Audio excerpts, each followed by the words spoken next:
Greetings and welcomes, fellow oxygen breathers, inhabitants of the planet Earth, third star from the sun. It is I, the OGGM, broadcasting live from Site B, here on a small island off the coast of Costa Rica on a Friday, the beginning of 4th of July weekend.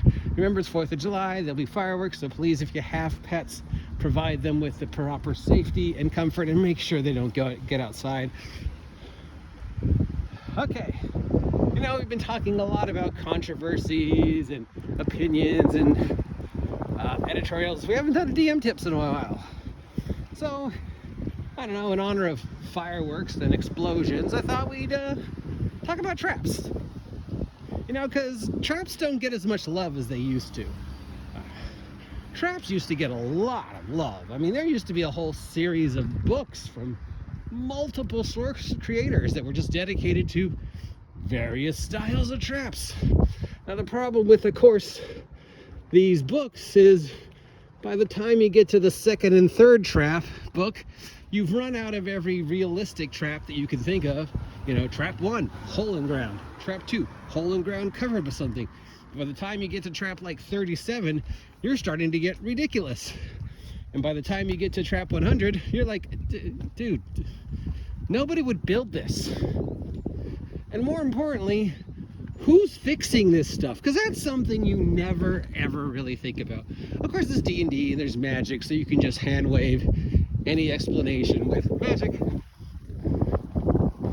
But really, I mean, if we think, what is the most iconic trap-filled dungeon in, you know, media? It's the Indiana Jones, right? Very first scene, going through the temple, in the jungle, very first trap, darts coming out of the wall. So iconic, it was recreated on the Indiana Jones ride. All right, how does that work? How does that work? Because you would first need a series of pneumatic pressure to fire the darts off. Then you would need to have some type of a dispenser that could shoot out multiple darts.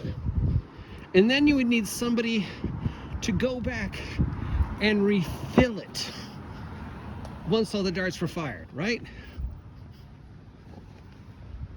Unless you have infinite darts, because any bird, you know, any animal that wanders through there is going to set it off, right?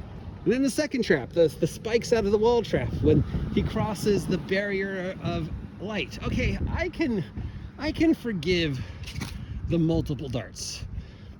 I can forgive that a society back then, you know, we're talking pre-World War II.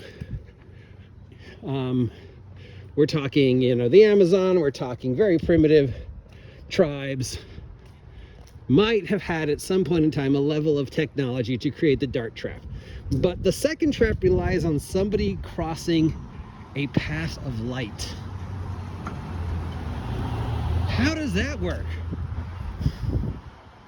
And once it goes off, how do you reload it? Somebody would have to go in and reload it. So sometimes when dealing with traps, simple is best. Because as much as we love the traps in Indiana Jones, they don't make sense. Unless, of course, magic. Or at one point in time, they had access to much more superior technology, but they've since lost that knowledge. Either way, basically magic. Magic explains the traps. Okay, so the point of this meandering for GMs, especially beginning GMs, is you don't have to make your traps overly complicated. In fact, when dealing with traps, simple is better.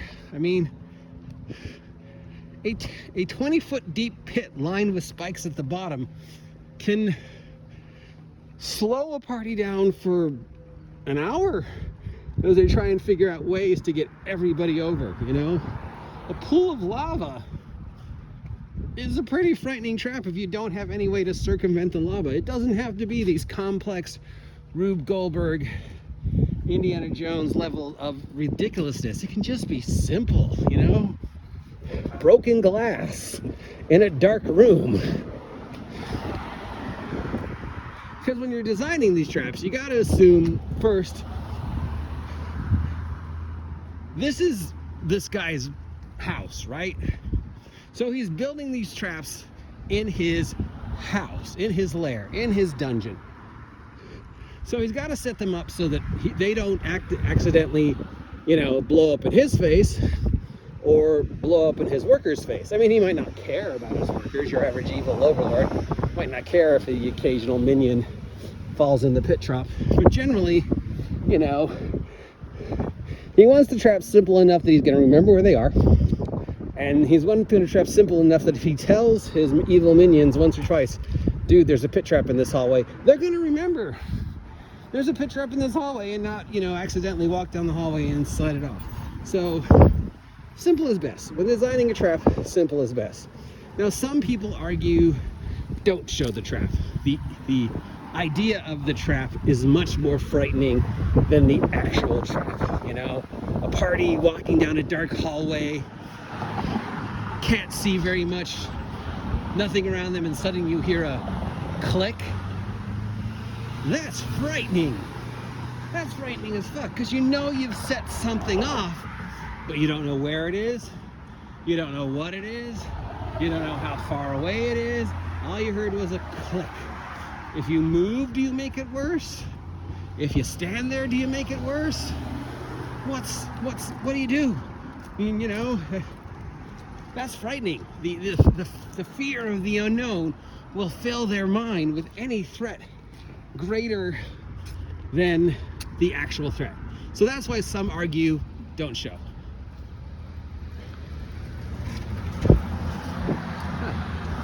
While others argue, do show. Let them see the pit, let them see the trap, let them see the mechanism of the trap, let them understand the potential danger that's awaiting for them,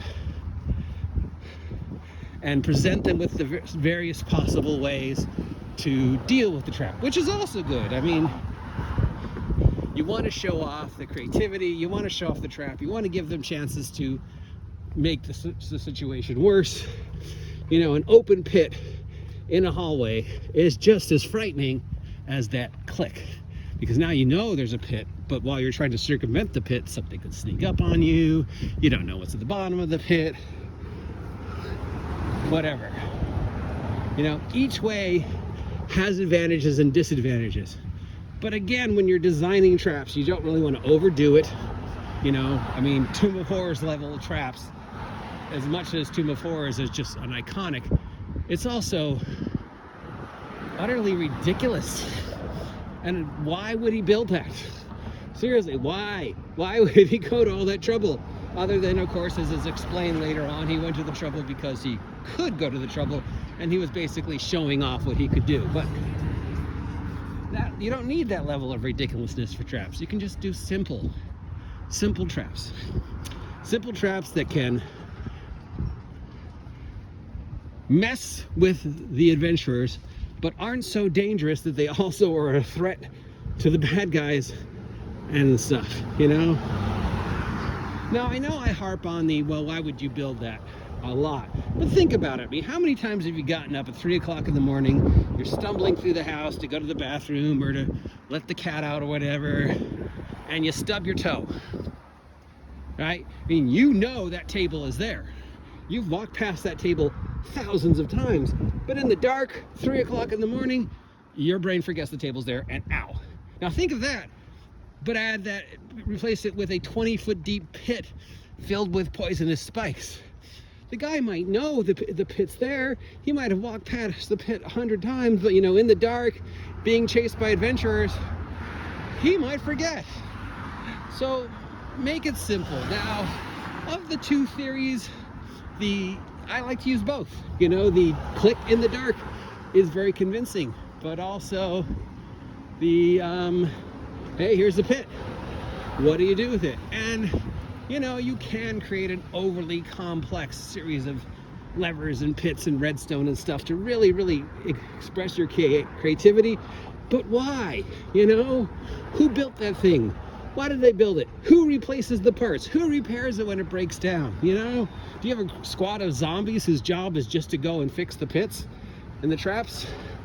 Maybe. That would explain it. But otherwise, the simplest solution is the best solution. It takes a lot less money to have the bad guy just dig a pit than it does to come up with some convoluted contraption. Anyways, that's Friday DM tips. If you have any other ideas and suggestions on tips and tricks and traps and that kind of fun stuff, let me know. I will talk to you soon.